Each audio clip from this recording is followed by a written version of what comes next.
planned, prepped, cooked, cleaned, set the table, arranged the wine, and made sure every single person had their dietary needs met. Gluten-free lasagna for Aunt Carla. Vegan salad for my cousin's girlfriend. The roast chicken Dad still pretends is his favorite, even though he barely touches it. I didn't complain. I just worked, because that's what I always do. The daughter who has a knack for organizing, the woman who just knows how to make things happen. I was in the kitchen for 6 hours, and when it was finally done, I set the platters on the table with a quiet pride. It wasn't perfect, but it was good, thoughtful, made with care. Then Mom walked in, looked at the table, and wrinkled her nose like she'd stepped into a sewer. "We should have just ordered takeout," she said, loud enough for everyone to hear. "At least that would have been edible." My father chuckled. Not a word of pushback. Not even a glance in my direction. I looked around the room. 12 people eating food I made, sitting on chairs I arranged, and a home I cleaned. And not one of them stood up for me. Not one. So I did something I'd never done before. I stood up. I untied my apron. I laid it gently over the back of my chair. And I said, in the calmest voice I've ever used, "Next time, you can all pay for takeout too, because I'm done." They laughed. They thought I was being dramatic. Aunt Carla raised her glass like it was a toast. My cousin snorted into his wine. Even my brother said, "Don't be sensitive, Lena. It's just Mom." But I wasn't being sensitive. I was being done. An hour later, after the wine was poured and the dessert was being picked at, I slipped into the spare bedroom and opened my laptop. I canceled the Airbnb for Christmas. I voided the ski resort booking I made in my name for New Year's. I retracted the deposit on the summer rental. I deleted every calendar invite, every group chat message, every itinerary I'd put together over the past 6 months. I didn't say a word. I just erased myself. And for the first time in a very long time, I felt free. It didn't start with that dinner. It started decades earlier, with a family that quietly decided my usefulness was more valuable than my presence. I was the easy child, not the rebel, not the genius, not the golden son. Just Lena, the one who didn't need much, who always offered help before being asked. When Mom was stressed about holiday hosting, I was 10 and already setting the table just right. When Dad needed someone to coordinate his retirement party, I was 23, juggling a job and still handling invitations, RSVPs, and the speech no one thanked me for. When my brother got married, they called me the backbone of the wedding. I built the timeline, dealt with vendors, smoothed over fights between the bride and Mom. They said, "You're so good at this, Lena. What would we do without you?" They meant it as a compliment, but it wasn't. It was a warning that they had no intention of ever taking care of themselves. Or me. I didn't realize the weight I carried until my 34th birthday. Not a major milestone, not one people usually make a fuss over. But I thought maybe someone would remember. Just a cake, a dinner, a card. Instead, I got a group text message from my mother addressed to the family, asking if I could plan my own birthday brunch, since you know what restaurants you like. I stared at it for a long time, and like every time before, I said yes. I booked the table, confirmed the head count, paid the deposit, and when we got there, my mom said the mimosas were too sweet, and my dad asked if I could take photos of everyone at the table, but never handed me the camera so I could be in any of them. That was the day I began pulling away. Not all at once, just small things. Stopped offering to pick up their dry cleaning when they visited. Started letting the group chats go unanswered for a few days. Took real vacations, the kind where I didn't bring my laptop or my guilt. No one noticed, because people don't notice when a chair shifts slightly out of place until they try to sit and fall. By the time that dinner came around, I already knew I was running on fumes.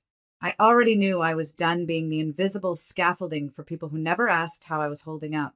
What I didn't know was how peaceful it would feel to finally stop holding them up at all. The first sign was confusion. 2 days after the dinner, my brother texted me, "Hey, did the Airbnb reservation glitch? It says it's been canceled." I didn't answer. Not right away. An hour later, he followed up. "We sent you the deposit for that already." That one made me laugh. because they hadn't sent me anything. They'd send it to the family PayPal, which I created, managed, and monitored, because no one else wanted to deal with the admin stuff. So I transferred the funds back. Every last dollar. I said nothing. The next day, my mother called. I let it ring. Then came the email. Subject line: "We need to talk about the holidays." No greeting. Just 5 paragraphs of thinly veiled blame. "I know dinner didn't go the way you wanted it to, but canceling everyone's plans without notice isn't fair. People rely on you, Lena. You're the one who holds things together. We expect more maturity." Maturity. They always used words like that to keep me small. Like boundaries were tantrums. Like silence was immaturity. Like any move that didn't serve them made me the problem. I didn't reply. The calls kept coming. Not angry at first, just confused. Like someone misplaced a favorite tool and now had to consider doing something the hard way. "Where are the hotel confirmations? Did you still want me to bring the pies for Thanksgiving? Lena, are you ghosting us?" I wasn't ghosting them. Ghosting implies a disappearing act. This was a return to self. I'd spent so many years performing reliability, always saying yes, always patching the leaks, that when I stopped, it didn't just inconvenience them. It destabilized them. They'd made me the keeper of every tradition, every trip, every task they didn't want to manage. They thought if they pushed hard enough, I'd fall back in line. Instead, I was building something else. I had booked a solo cabin for Christmas. Just me, a wood stove, a stack of books, and silence that didn't come with strings attached. I didn't announce it, didn't post about it, didn't even put an out-of-office reply on my email. They weren't owed my explanation. They were finally getting what they always claimed they could handle. Life without me. I didn't plan a grand announcement. There was no family group message or carefully worded holiday memo. That would have given them power, and they'd only twist it. Call it dramatic. Call it emotional. Call it everything but what it truly was. Necessary. Instead, I started where it mattered most, the systems. I deleted the shared Google Drive that held every birthday spreadsheet, meal plan, packing list, and calendar I'd ever created for them. Gone. I closed the travel rewards accounts I'd opened in my name to book flights for people who never reimbursed me on time. Done. I removed myself from all automatic reservations, gift exchanges, and group chats that had somehow become my seasonal job. Unsue. I just reclaimed the bandwidth they were draining from me without permission. The freedom was addictive. In the past, I used a plan for 12. 12 people. 12 expectations. 12 chances to be disappointed, overlooked, or treated like staff in my own family. Now I was planning for one. Just me. I booked my holiday solo. 3 days in a quiet cabin upstate. Wood-burning fireplace. No Wi-Fi. I bought new pajamas, fresh coffee, and a small chocolate cake that I wouldn't have to share or justify. It cost less than hosting Thanksgiving had cost me the year before, but it felt like gold. A few days before Christmas, my cousin Danny messaged me privately. "Hey, just curious, are you still doing the big gift swap this year?" No one said anything. I stared at her text for a long time. Danny wasn't cruel. She was just one of the many who had gotten comfortable with me being in charge of everyone else's joy. So I replied, "No gift swap this year. I'm sitting this one out. Hope you enjoy the holidays." She sent back a sad face emoji then. "Wait, so who's going to host?" That was the moment I knew. Not one of them had even considered stepping up.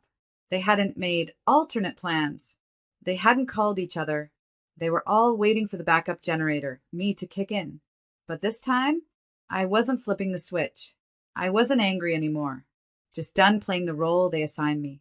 And the most beautiful part? They'd have to learn to live without the girl who used to do everything. Because I had already started learning to live without them. The unraveling started with a group chat I forgot I hadn't left yet. It was titled Holiday Master List, a thread I created 3 years ago so everyone could track flights, menus, car rentals, and guest lists in one place. It had become the default space where the entire family gathered to ask me how things were coming along. This year, it was chaos. So, who's picking up Nana from the airport? Does anyone know how to make gluten-free stuffing? Are we still doing the cabin? Or is it Grandma's house now? Wait, is anyone even bringing dessert? 30 unread messages in 2 hours. Not one tagged me directly, but every single one read like a silent scream. Where is Lena? I didn't answer. Didn't even open the app again. Instead, I made soup in silence. Played music I liked. Watched the snow fall outside my cabin window. And let myself feel nothing for the first time in a long time. No pressure. No obligation. No, can you just real quick? They were finally experiencing what I had been warning them about for years. That when you treat someone's labor like a guarantee, you forget it's a choice. And I had finally made mine. On Christmas Day, I got a single email from my mother. The subject line said, "So this is how you want to be?" The body of the email? Empty. I laughed out loud. Closed it. Archived it. No response. A few hours later, my cousin Danny posted a photo on social media. It was a dining table, poorly set, slumped paper plates, one foil tray of stuffing, and a mismatched set of serving spoons. No centerpiece. No candles. No order. The caption read, "This year's Thanksgiving-style Christmas was a bit improvised. Where's the usual spread? Did Lena not host this year? Looks like y'all missed your MVP." That one. That last one. I screenshotted it. Not to gloat. To remember. Because the truth is, I had always wondered if I was imagining it, the weight I carried, the work I did, the roles I was quietly assigned and never thanked for. But I wasn't imagining it. And I wasn't invisible.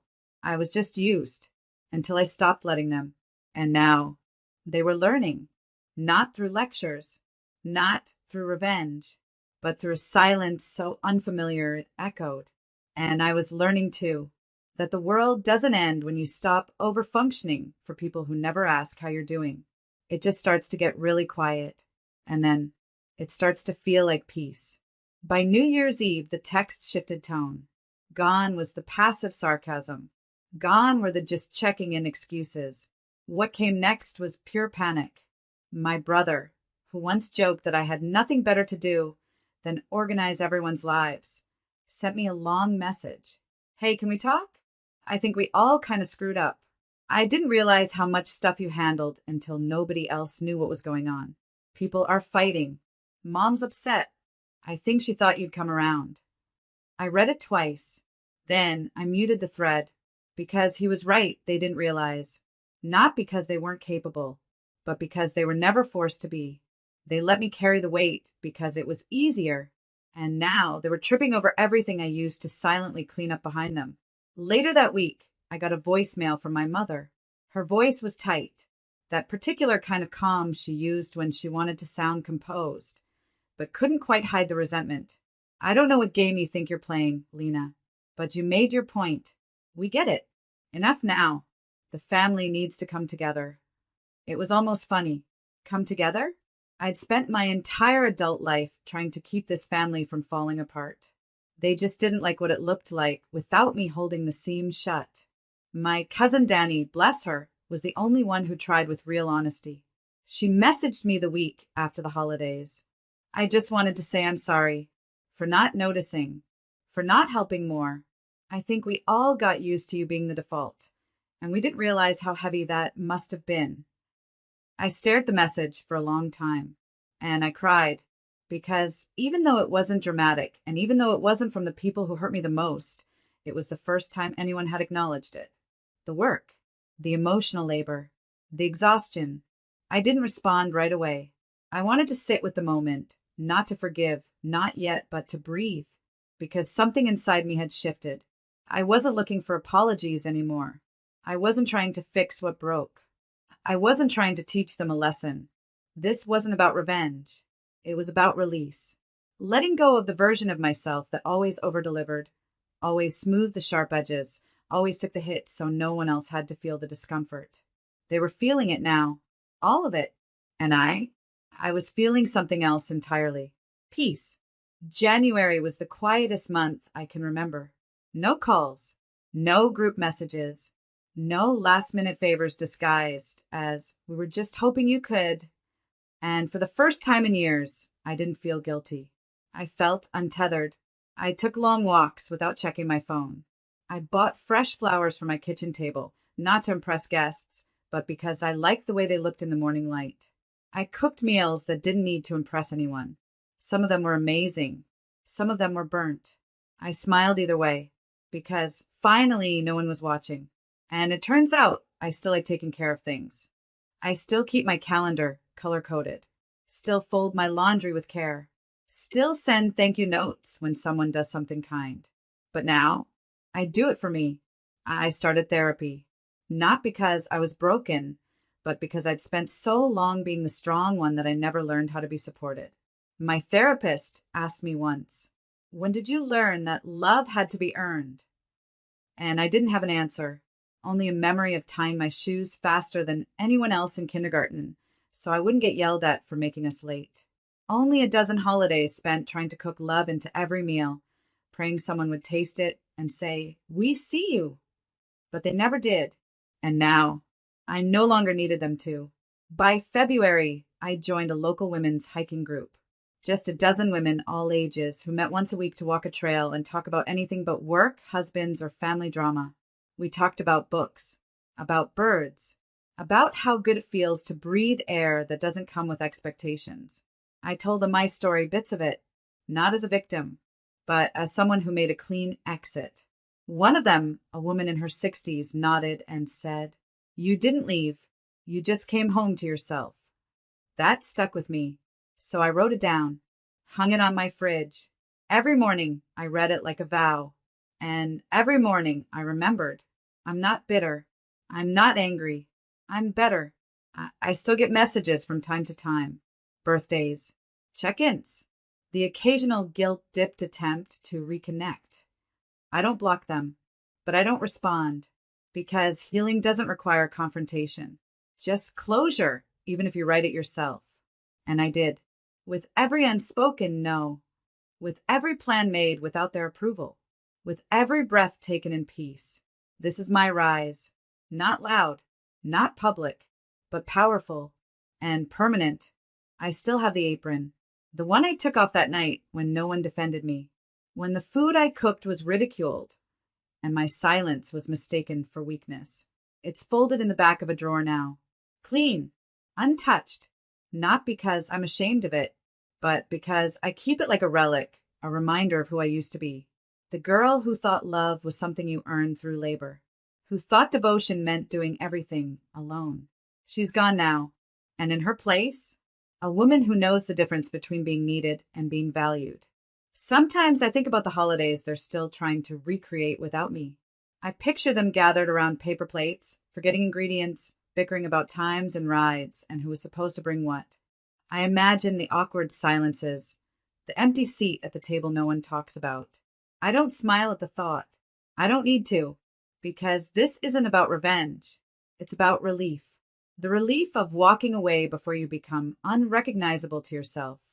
Of choosing quiet dignity over desperate approval, of finally realizing that absence isn't always loss. Sometimes it's freedom. The cabin I stayed in that Christmas, I go back every year now, not because I'm hiding, but because it became mine. My tradition, my rhythm, my peace. I bring books, candles, soft sweaters. I make meals for one, and they taste better than anything I ever cooked for 12 ungrateful mouths. Because now, every bite is a thank you to myself. Danny still checks in sometimes. She's different now. Quieter. Kinder. She once sent me a photo of her own solo holiday, captioned, "You help me see I don't need to bleed for connection. Thank you." I didn't know what to say, so I just typed, "Me neither." Because that's the truth. I'm not cold. I'm not cruel. I just stopped volunteering for my own exhaustion. And they can tell their version of the story however they want. That I overreacted. That I isolated myself. That I cut everyone off. Let them, because I'll tell mine too. And mine ends with a woman sitting by a window, sipping tea, listening to the wind move through trees. Not because she's alone, but because she chose to be.